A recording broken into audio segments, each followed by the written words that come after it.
वेदाहमेतं पुरुषं महन्तम् आदित्यवर्णं तमसा परस्तात् त्वमेव विदित्वा अतिमृत्युमेति नान्यपन्था विद्यते येनाय।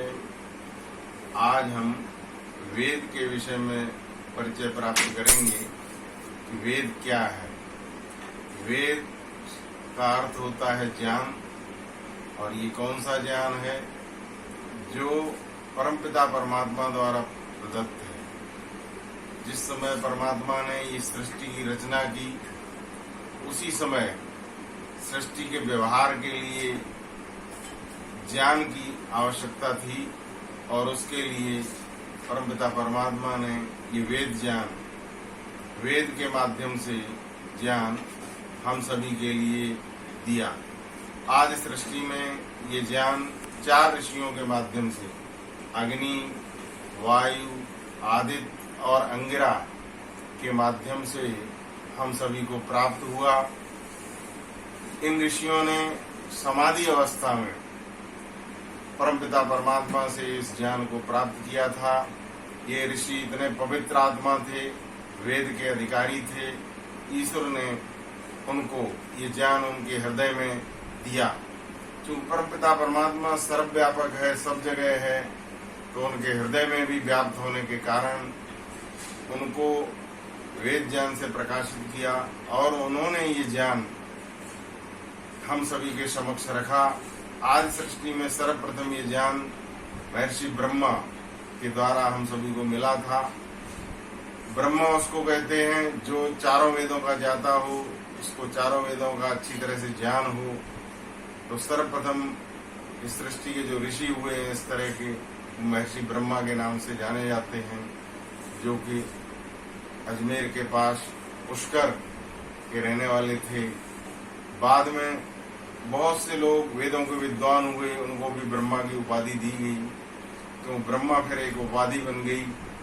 जो वेद जानने वाले ऋषि हुए वो ब्रह्मा कहलाए। वेद में ऐसा क्या है जिसको हमें जानना चाहिए? वेद परमपिता परमात्मा की वाणी है, और वेद सृष्टि का विधान। सृष्टि को हम किस प्रकार से सृष्टि में व्यवहार करें, वस्तुओं से किस प्रकार व्यवहार करें, किस प्रकार हम सृष्टि में जो परमपिता परमात्मा द्वारा प्रदत्त विभिन्न प्रकार के पदार्थ हैं उनका उपयोग हम किस प्रकार करें, ये सारा ज्ञान वेद में परमपिता परमात्मा ने हमको दिया है।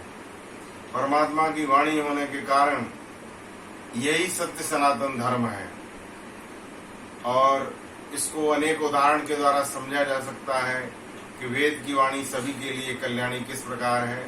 उदाहरण के लिए वेद में एक मंत्र आता है, विश्वानि देव सवितर दुरितानि पराशु यद भद्रम तन्नाशु। हे परमपिता परमात्मा, हमारे यानी हम सभी के संपूर्ण दुर्गुण और दुर्व्यसनों को दूर कर दीजिए, और जो कल्याणकारक गुण, कर्म, स्वभाव और पदार्थ हैं वे सब हमको प्राप्त कीजिए। अब इस मंत्र के अर्थ पे यदि हम विचार करेंगे तो इसमें सभी के कल्याण की बात कही गई है, क्योंकि सभी मनुष्य अपने दुर्गुण, दुर्व्यसन उनको दूर करना चाहते हैं, और कल्याणकारी गुण, कर्म और स्वभाव इनको प्राप्त करना चाहते हैं। तो ये जो प्रार्थना है ये सभी के लिए कल्याणकारी है। इसी तरह से गायत्री मंत्र में आता है, धियो यो नः प्रचोदयात्। हे ईश्वर, हमारी बुद्धियों को सन्मार्ग की तरफ प्रेरित करें। तो वेद की प्रार्थनाएं यदि हम देखेंगे तो कितनी व्यापक हैं, और भी वेद में ऐसे बहुत से उदाहरण मिलेंगे। तन्मे मनः शिव संकल्पमस्तु, हम सभी का मन शिव संकल्प यानी कल्याणकारी संकल्प करने वाला हो। ये जो प्रार्थना है इसमें संसार के किसी मत, पंथ और संप्रदाय को मानने वाले व्यक्ति की आपत्ति नहीं हो सकती, क्योंकि ईश्वरीय वाणी है। धर्म के नाम पर जितनी भी पुस्तकें संसार में लिखी गई हैं वो मनुष्यों द्वारा रचित हैं। सभी मनुष्यों ने, महापुरुषों ने अपने अपने समय में लोगों को मार्ग दिखाया, लेकिन वेद वो मार्ग है जो परमपिता परमात्मा द्वारा दिखाया गया है। वेद की तुलना अन्य धार्मिक ग्रंथों से नहीं की जा सकती, क्योंकि वेद परमात्मा की वाणी है।